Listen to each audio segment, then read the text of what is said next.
Now, And we're here today with the CT3000 tamping compactor, the big daddy of the Dynapac fleet. Some maintenance features and daily inspection checks are required to achieve the maximum performance out of it. It is an old world machine with grease fittings and serviceable parts on it. Basic format on the machine is a rubber tired articulating loader with pad foot drum shells on the outside. This model, like most, has a comfort safety shield on the drum, protect dirt, sticks, and other debris from getting between the drum and the tires, preventing any tire damage. Has a small center access cover that you remove by the operator manual every standard day or 10 hours to inspect the tire pressure and the wheel nut torque. We go about that a little bit differently. You're not required to use a torque wrench every day on it. We actually get the bolts where they're holding torque, put a witness mark on it, so it's real simple and quick for the operator. On both sides of the drum, you have a scraper assembly. Good idea to check the bolts on it. When this one is completed, PDI, and put in service, there'll be a witness mark across the bolt also. Just giving the operator a good, easy, quick check to make sure everything's tight, not required any tools. Steps and guardrails on the machine to allow for easy access and safe maintenance. Fluid levels are required check every day.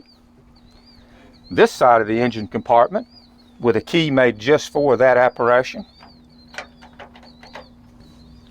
And the key is fixed directly into the lock whenever it's unlocked, so you can't lose it. Spring-loaded access door with a safety latch. From this side of the machine, you would inspect the alternator belt and your coolant recovery tank level. During service intervals, the engine oil filter is right here for easy access. The other side of the engine is where you service the rest of the engine components. On this side, though, you also have the DEF, diesel exhaust fluid tank reservoir. To fill that, you come up on the platform with the ample guardrail. Easy access with your standard DEF tank that has a hose attachment on it, or with a fill point. From here also, you'll notice the fill point for the windshield washer reservoir. This machine is equipped with lights on 4 corners, top of the cab, adjustable lights on the rear and front, midway up the cab, and driving lights on the front of the cab, all LED and all extremely bright. While we're covering the maintenance section and the daily inspection, 2 of the items that you inspect every day are actually done from the cab. We'll illustrate that when we get to the cab here in a minute, but the hydraulic oil tank is right here behind the cab. The fill point and breather is right on top.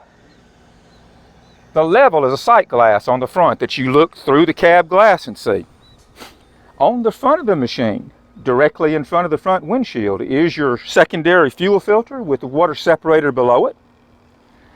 Again, visible right through the cab glass during normal operation.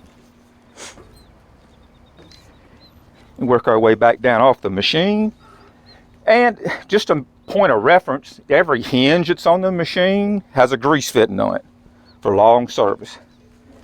Certainly don't need the fitting to prevent wear, but it prevents freezing up, right? Going around to the rear of the machine. The only thing you're doing daily maintenance check here is just making sure the guard is in place and clear of any forward material. This is an exhaust part for the cooler package, as are the sides. It pulls all the air in the top.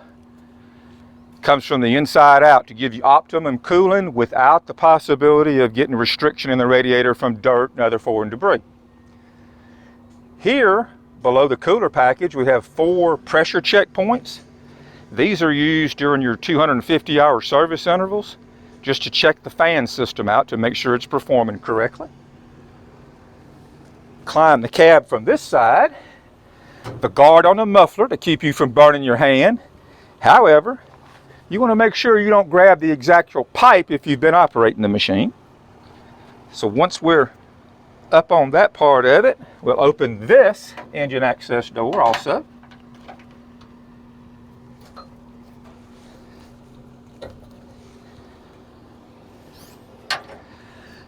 And inside here we have the air conditioner compressor, the primary fuel filter, and the engine oil dipstick is just below your view.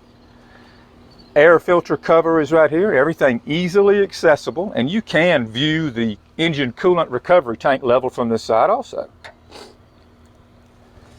Hydraulic oil filters, easily accessible right here on the side. Hydraulic tank drain port. Everything easy to access for the operator. You do have the same guardrail on this side if you're up in that area working. From the rear of the machine, we can step back around here just a moment. Part of your daily inspection is the cab air cushions. From this point, you'll be able to see what I'm illustrating. Just an arrow indicating and a scale. And this is on all four corners of the machine. Just a quick indication that your cab is supported and give you a comfortable ride. Drum assembly on this rear also. Scrapers identical to the other rear side. Storage and battery electric box on the right side of the machine. Sealed compartment with Optima batteries in it for long life. More durability from the vibration. The maxi fuses for the major components or systems on the machine. Battery disconnect switch. And then your primary relays, start relays, and strip heaters for the engine relays are right behind that.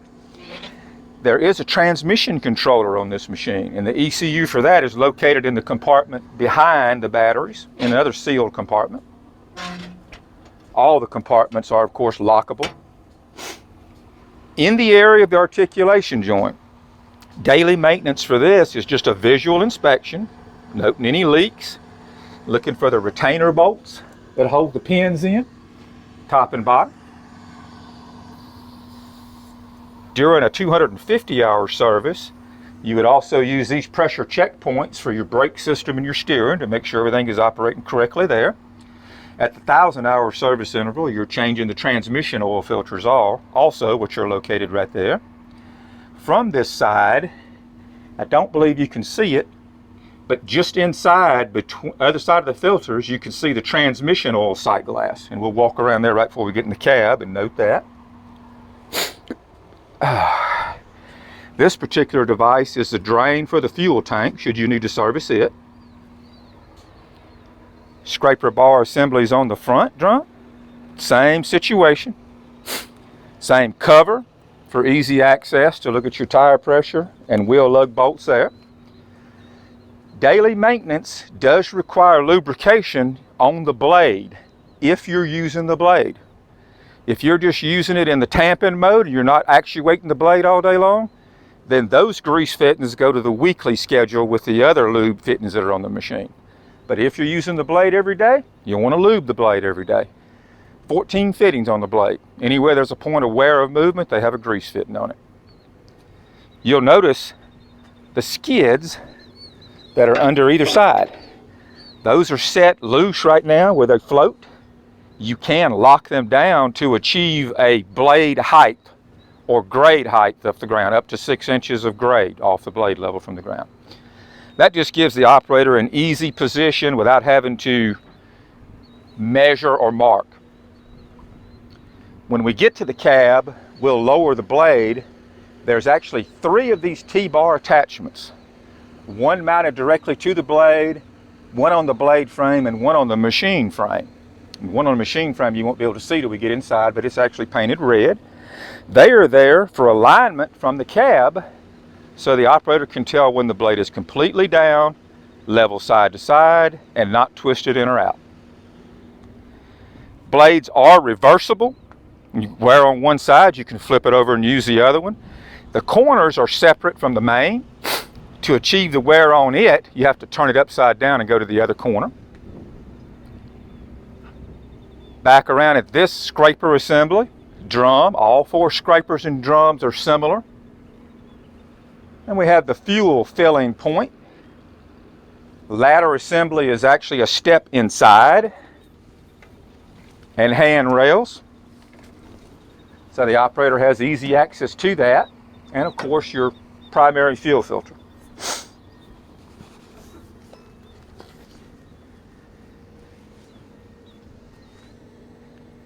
That covers the daily inspection and maintenance on the machine. Again, as you're walking around the machine, it's a compacting machine, a lot of vibration involved. We got some video of what it did out here today, basically crushing limestone rocks into smaller ones. Does a good job at that. While it's doing that, there's a lot of vibration on the machine, so it requires you to just look for any loose bolts that are on it. Take care of those before they become a problem. That concludes the daily maintenance on it, except for the operator station.